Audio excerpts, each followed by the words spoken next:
the YouTube part right now. Hi, everyone. Welcome to Hello. Tech Down Over.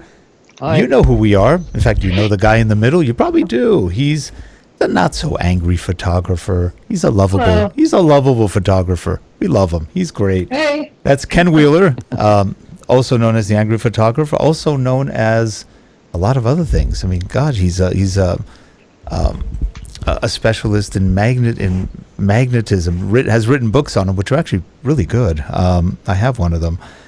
Plus, he translates foreign languages. He's a photographer. You name it. We'll talk about that on the show. But anyway, I'm going to start the show recording. Actually, let me do one change first. I'm going to switch to this shot. Okay, and then we're going to start the show recording in 3, 2, and 1. And I'm on the wrong shot. Yes, hey, here we go. I got the right shot now. This is live. Believe me, it's live. We make mistakes live. How's everybody doing? This is Tech Down Over. I'm Rick Zanani. I'm joined today by my good friend. I got two good friends here. Actually, right in the middle is Ken Wheeler. He's affectionately known as the Angry Photographer on YouTube, but he's Ken Wheeler. He's a photographer. He's somebody who specializes in magnetism and field theory. He fixes cameras. In fact, he did a series recent where he fixed the D500 that was totally unfixable. That was fun. He always does some interesting stuff. And on the other side is my good friend Jeff Blanchard in Australia. He's the down part of the over. I'm over, he's down. And he's joining us from Melbourne, Australia today, and Ken's in Kentucky. So we're covering a large part of the universe, at least of this planet. So let me switch one thing over here, and here's our intro.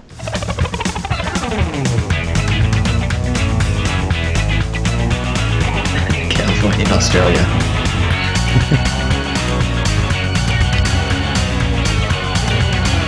And there is music on this. And we're back.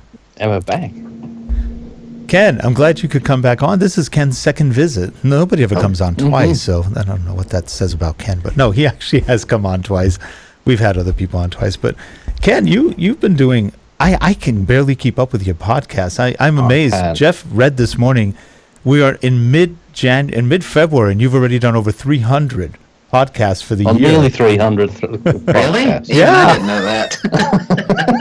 You are cranking. I lost count. It might have been even more. And you are cranking.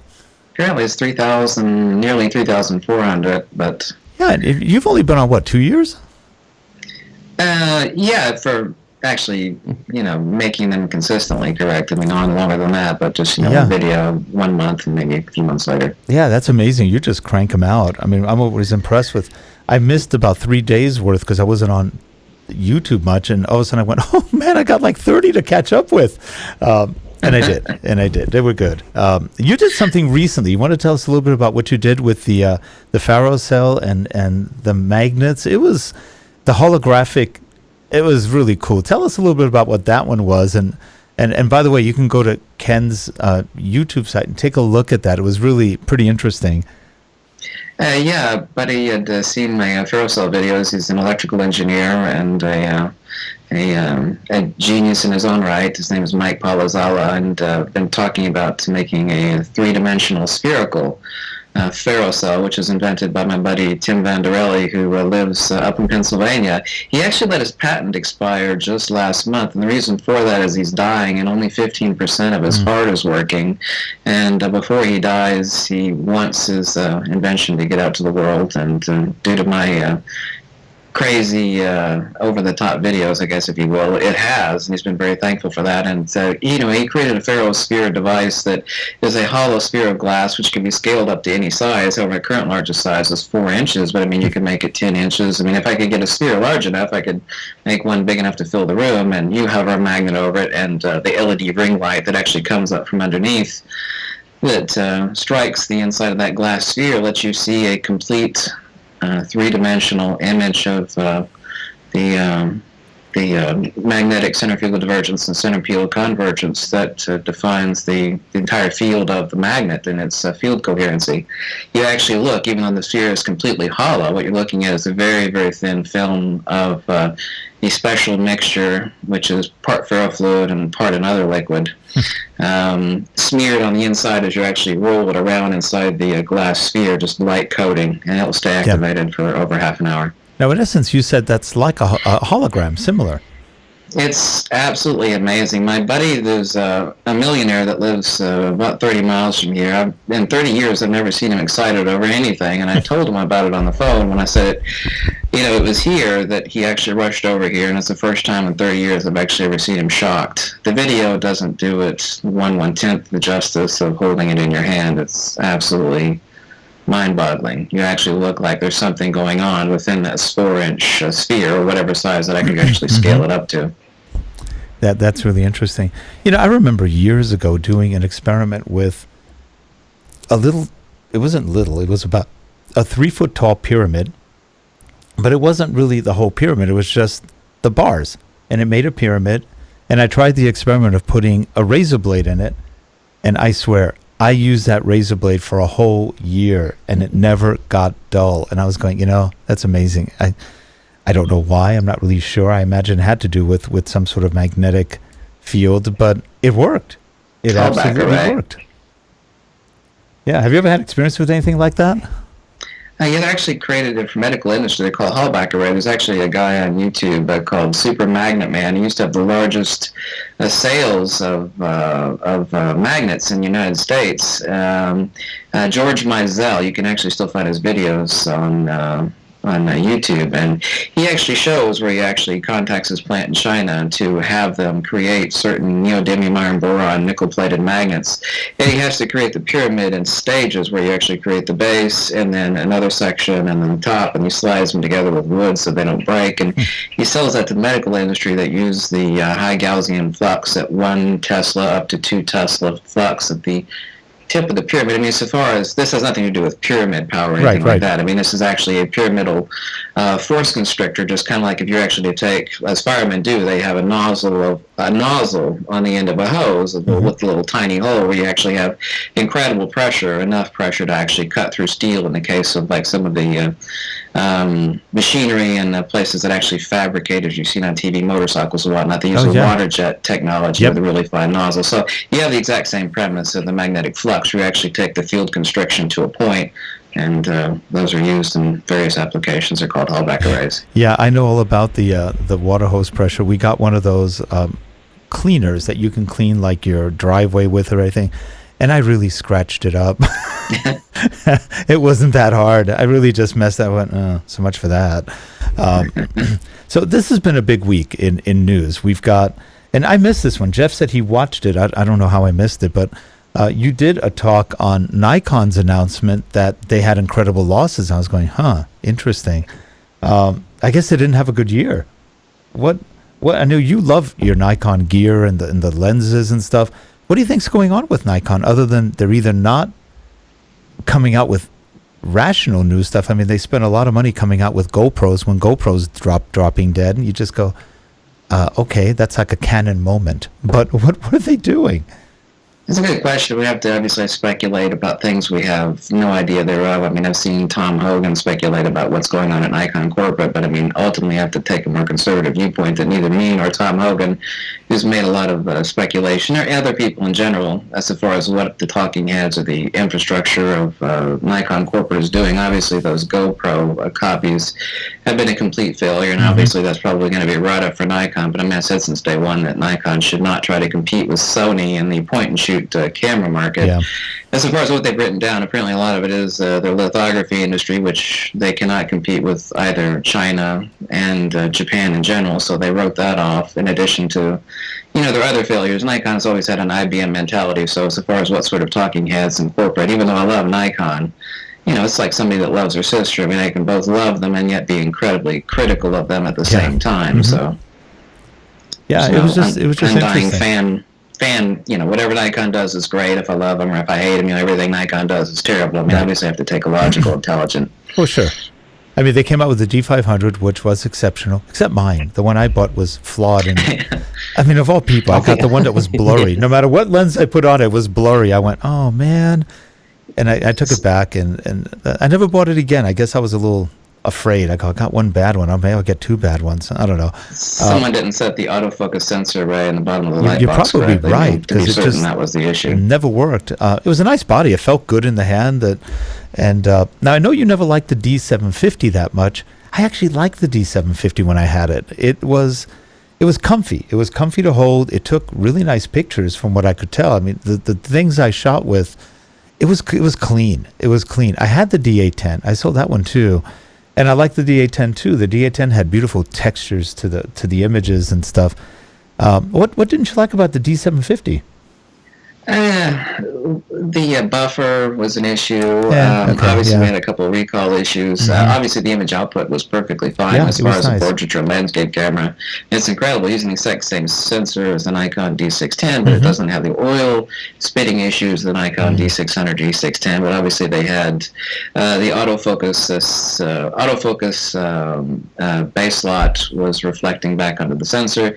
That was issue number one, and all current gray market D750s are supposedly issue number one D750s, which are actually from Europe. They're actually sold as gray market Nikon. So are they first really? gen recalls. So that's why nobody should ever buy a gray market D750. And the second issue was, and I've been contacted by a lot of people that say they've gone back to Nikon. They still have error messages where the shutter assembly, I forget the name of the company that they outsourced those to, as far as the timing issues that the shutter error was coming up, and including one lady that actually showed me both of her D750s, and both of them had completely crashed due to shutter assembly mechanism errors. Okay, I was lucky. Mine didn't have any. Mine had no problems that were known. At least it ran beautifully. I had it for about a year. Really liked it, and then decided I wasn't going to invest in the Nikon world, so I got out of it. But I actually missed the D750, and to a point, the D810. I thought it was a nice camera. It shot beautifully. They do shoot well, and it's just interesting watching all the players. And I asked you this via email, but think about it. Almost every, short of I think Canon and Sigma, I don't know if anybody else makes their own sensors. Everybody's using Sony sensors. Imagine Except Sony, for Canon. except for Canon and Sigma. Yeah. They're the only two who have their own. Imagine if Sony one day said, "We don't sell you any more sensors. You're done." Ha ha ha ha. I mean, there goes the rest of the camera market. What happens? I think the green of money always transcends any sort of part of survival is obviously selling anything that you can sell to somebody else. I mean, I'm not going to get in the heads of Sony on that, obviously, but I'm certain that countless, endless. Well, actually, Nikon has three sources. One is Renaissance, which is now once owned by Sony, excuse me, but there is an additional company that is separate, which is a subdivision of what used to be Panasonic. So Nikon has two current suppliers for sensors, not just Sony. Interesting. But yeah, there's not enough market diversification on sensors, but I mean, I can't imagine that startup costs would be anything less than astronomical for somebody to create sensors, from scratch. So we have Canon and Renaissance, which is now owned by Sony, and we have Sony, and then a third company, was it Matsushita Technologies? I believe, Matsushita, which is Panasonic. Matsushita is the parent company of Panasonic. Yeah, but it's a different company name, a different name that actually makes the sensors. It used to be Panasonic, and that's one of the suppliers for Nikon. I don't know if they actually supply Panasonic themselves or not. That's a good question. Doesn't Sony own the lenses, the Zeiss? Don't they own Zeiss? Zeiss.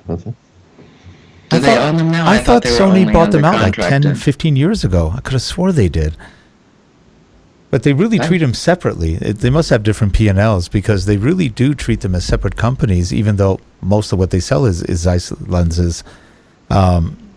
We were, Jeff for a while has been wanting to buy a Sony. He's held off. We've backed him off. I don't know how, but we've backed him off. And he's got a Panasonic right now, and he's got a Canon. And we've both been looking quite heavily. I have the GH4, the Panasonic, and I've liked it as a video camera. It's been really good. It's been sharp, a really good video camera. But they have the new GH5 coming out, which is going to cause a lot of ripples in the video camera market. It does everything the $6,000 to $20,000 cameras do pretty much as well or better. And you just shake your head and go, now, why are they charging so much? Oh, right, it's Canon. I don't know. I love and hate Canon. It's like I have Canon cameras. I've gotten rid of a lot of them.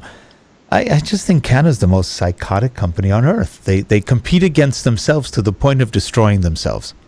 Apparently they're trying to transition into mirrorless cameras, obviously, I know. with the 4 new models within the past year. Yeah, they had the M3, the M5, the M10, and the M6. And they're not in any order. So it's No, I got the M5 in December. It's a fun camera. It's a cute little camera. It's got some nice features. I was shocked because they had that little feature when you look in the viewfinder and you can actually focus off the screen beneath it, and it works. Exactly. I was amazed and the at how Panasonics have that was. And I didn't realize that the newer Panasonics, like the G85 or something like that, that has it too. So will the GH5. I went, oh, so it's not a patented thing. They're all getting that. So that's kind of a cool little feature. But the M5 is a cute camera, except they made the flip screen go down. I don't know why. It makes no sense. So now you can't use a tripod or a monopod. You can't stick your finger in it. You can't do anything. You just have to kind of not use it. It's useless. And then when you're looking down at a screen, now it looks stupid because you look like you're looking down at a screen rather than looking up, at least towards the camera.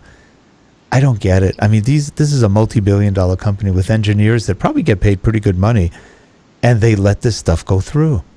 I mean, we can look at it. Yeah, we can be critical, but common sense, maybe a little, just a tad. No, I don't get Canon. All these companies seem to be breathing rarefied air rather than Fuji. The only people that I know that actually do a number of firmware updates, but also listen to their customers as far as what they do or don't want, has been Fuji. Everybody else is, they're the consumer. When you get what you get, and what we make is what you buy or don't buy, and we're not going to. That sort of IBM corporate mentality is. Yep, that's true. The oxygen of that sort of mentality is missing out of the room. Excuse me. Sorry, I said I've been looking at the Sony A7R Mark II only as a point just to put me off to see how expensive it's going to cost me, so I can go for something a bit cheaper and better. So I keep looking at that because the thing is, I like the Sony, but it's just too small a camera body, and there's too many issues as far as I'm concerned. But as I said, I did like the Nikon D500, but it's just I'm trying to look for a mirrorless camera to go up to. I've got the FZ1000 in the Panasonic. I'm quite happy with that, but I'm still open to suggestions. I think I'll wait to see what Rick thinks of the GH5, but I don't think I can hang off. I think I've got to pre-order myself. Have you had a look at that one, Ken, the GH5? I have not. I can't make an intelligent comment on that. I've not had it in my hands at all. Yeah, very few people have. They showed it at Photokina in a piece of glass, so you couldn't actually see it or touch it. It's always worrying. Yeah, now supposedly there's like 4 or 5 of them out there, maybe 10. I don't know who has them, at least for any extended period. But what I've seen of some of their own footage look nice, and the reviews, in terms of features, it's got everything in the world, even a flushing toilet. It's amazing. But that's a demo. I mean, wait till you see the real thing. Will it really be that good? Who knows? But Ken, do you know of anything in the Nikon world in the mirrorless or that's coming out? Or only the comment from one person that I can trust as far as whether that manifests as a remake of the Nikon DL in a slim form factor.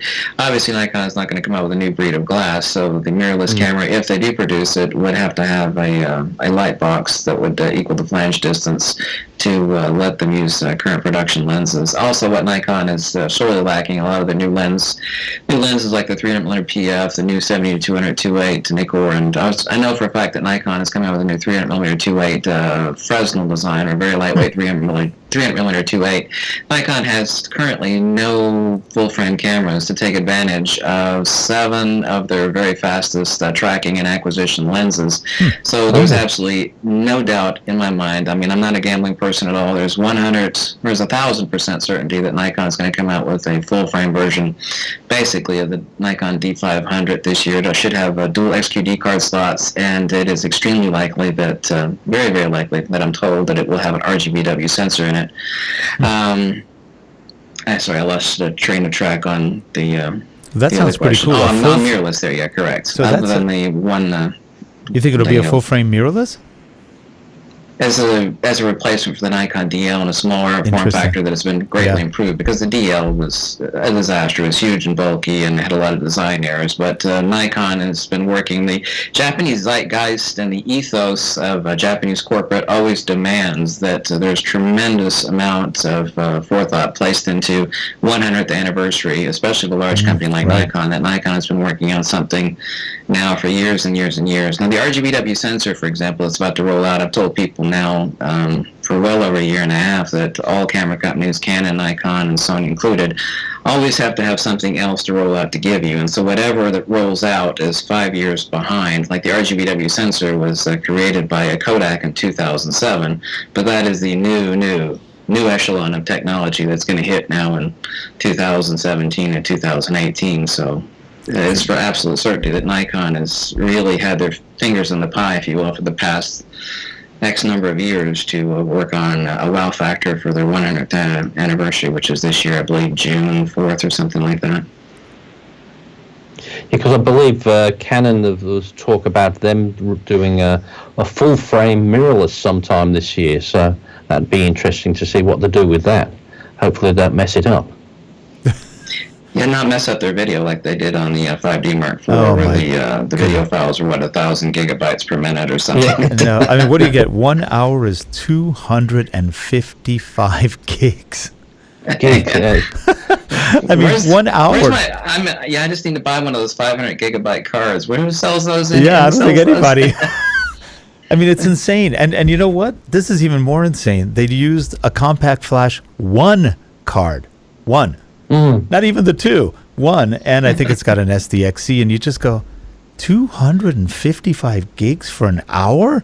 Oh, my gosh. I mean, I can shoot an hour with a GH4. I think it's like 40, 50 gigs an hour. That's not too bad for a whole hour. But 255, it's motion JPEG. So every frame is a full frame of there's no tweening. It doesn't exist in their world. I don't get it. I can't claw on Nikon. I mean, I can't claw on Canon's eyes for doing that. I mean, obviously, as my videos are well evidenced, I'm A, not a videographer, and B, not an editor. So if Canon wants to stick, at least currently, to their hardcore premises, photography first and foremost. Everybody now wants a camera, not only to be a camera, but right. You think the second question out of their mouth is not, well, how good is the buffer? How good is this? I mean, they're asking you about the camera. It's like, well, how good does it do video? It's a camera. Yep. Now they said that the Canon 5D Mark IV as a camera is okay, but frankly, for $4,500, I think it is, it's not much. Or $3,500, it's not much better than any of the other cameras that they have. So you just go, whatever. I know some people who bought it, sent it back. I know some people who were about to buy it and didn't buy it. They just thought after 4 years, that's the best they could come up with when the competition has done so much more. It just wasn't worth it. I mean, that D500 is probably as good as most of the full frames out there now. It's a pretty damn, I mean, mine didn't work, but I mean, it's a pretty nice camera. I've seen what you and other people have done with it, and it's pretty nice.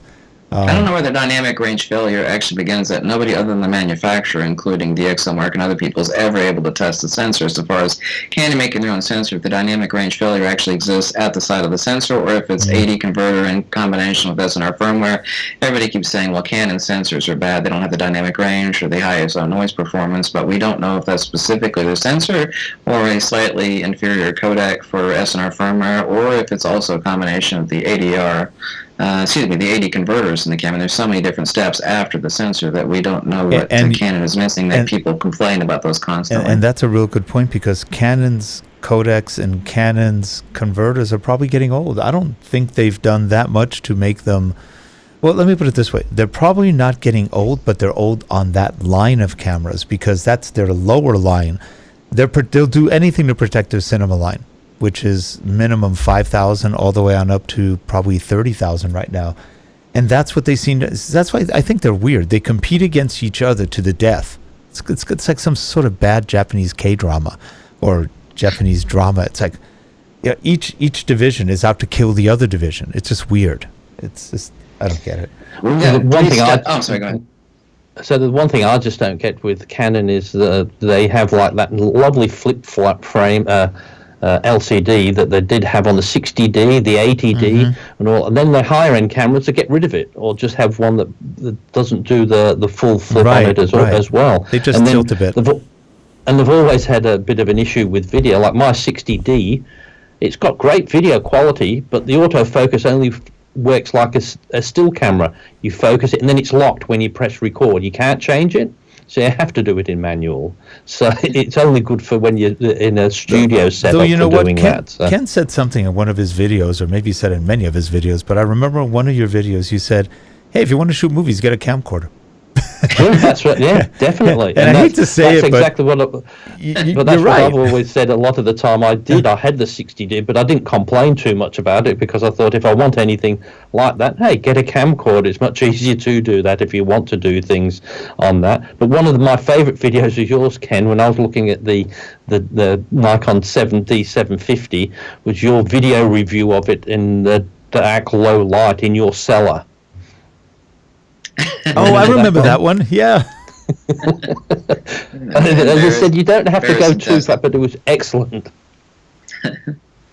One thing that these camera companies I know are going to be implementing within the next few years to compensate, of course, now people are taking pictures of stuff they can't even see. The 40,000 ISO performance of the Nikon D500 is absolutely phenomenal. You don't have to do a noise reduction software application like Topaz or anything else to take shots at 40,000 ISO of what I can't even see. But actually, autofocus acquisition is that they're going to be using very low wattage infrared lasers for insane low light autofocus acquisition, which would be grayed out to X number of meters. But there are 3 steps of technology. One we've currently arrived at with the XQD cards is we have bottomless buffer. We can hold the shutter release button down until the card is completely full. The second level of technology, which is about to emerge this year, will be RGBW sensor technology. We already currently have amazing high ISO performance where we actually have applied gain to the sensor signal. But we're going to have greatly increased with what they call the trans-spectrum photosight, which is part of the RGBW sensor technology, which will require new demosaicing software. But the third echelon of that within the next 5 years, whether that occurs in 3 years from now or 5 years, is adaptive resistance technology, where we don't have to worry about compensating for specular blowout. We can actually take a shot of, say, someone in a cave that is very, very strongly backlit by the sun, where we have incredible dynamic range. We could take the shot, and if you actually set the range, that current technology already exists. The patent for that, or the patent became available for viewing like a year ago, and I announced it like 4 or 5 months prior to that I heard about that from someone that called me, that now we won't have to worry about incredible dynamic range. So now we've got bottomless buffer, and this year we're getting RGBW sensor technology, where if anybody complains about shooting at, say, 100,000 ISO, it's completely printable at 20 by 30 with basically very little noise. Actually, it's about 3.5 to 4 stops better than what we currently have, but after that it's going to be adaptive resistance technology for insane dynamic range shooting. That's where a dummy could pick up an expensive advanced camera from Canon or Nikon or Sony and not worry about dynamic range and blowing speculars out. That's pretty cool. It's going to only get better. By the way, you did one this week that had me laughing on the floor. I mean, literally, when you did your microaggressions one. Yeah, at first I go, is he kidding? Has he really lost it? I mean, no, he's kidding. He's got to be kidding. And then when you stopped, you started laughing hysterically, and I went, oh, that was funny. Instead of singing Kumbaya, I should have sung that one from Big Bang Theory. Was it soft kitty, warm kitty, little ball of fur? You know what's sad? We have a college around here that does that. I mean, no, the Play-Doh, the cookies, the safe rooms. Oh, my gosh. I was walking the University of Kentucky campus today and uploaded a few pictures, and I saw a sign that you could click your iPhone on it, and it sent you to an application to tell you how to de-stress, and you're supposed to walk to this little place. I mean, wow, that's okay. I don't know, Ken. I think we're doomed. Unfortunately, we have to cut this one short because I actually have to go somewhere at 4. Sorry we had the Skype problem up front, but we'll definitely invite you back on again. You're always welcome. And When I've caught up on the 300 videos, I said when I've caught up on the 300 videos so far, but by the time we catch up, there'll be another 600. So I'm only don't worry about watching my ugly face. I'm only about 10 behind right now, so I'm doing pretty well. And that's from this week. I didn't see all the Pharaoh ones yet, so I gotta go take a look at that. I always get a good laugh every now and then. Like I like the one you did this morning, Dumb and Dumber. I still had to laugh at that. I gotta watch that one. Yeah, it's only a few minutes, but it's a good one. Well, anyway, Ken, as always, thanks for coming on. We look forward to seeing you again, and I'll write you some emails shortly. Thank you so much. I hope you have a lovely evening. Hey, sir. you too. Have a great weekend, too. Thanks, Jeff. We'll see you guys next week. And that's Ken Wheeler, the Angry Photographer. Visit his site. He's got some great stuff. Bye-bye, everyone. Bye for now. Bye.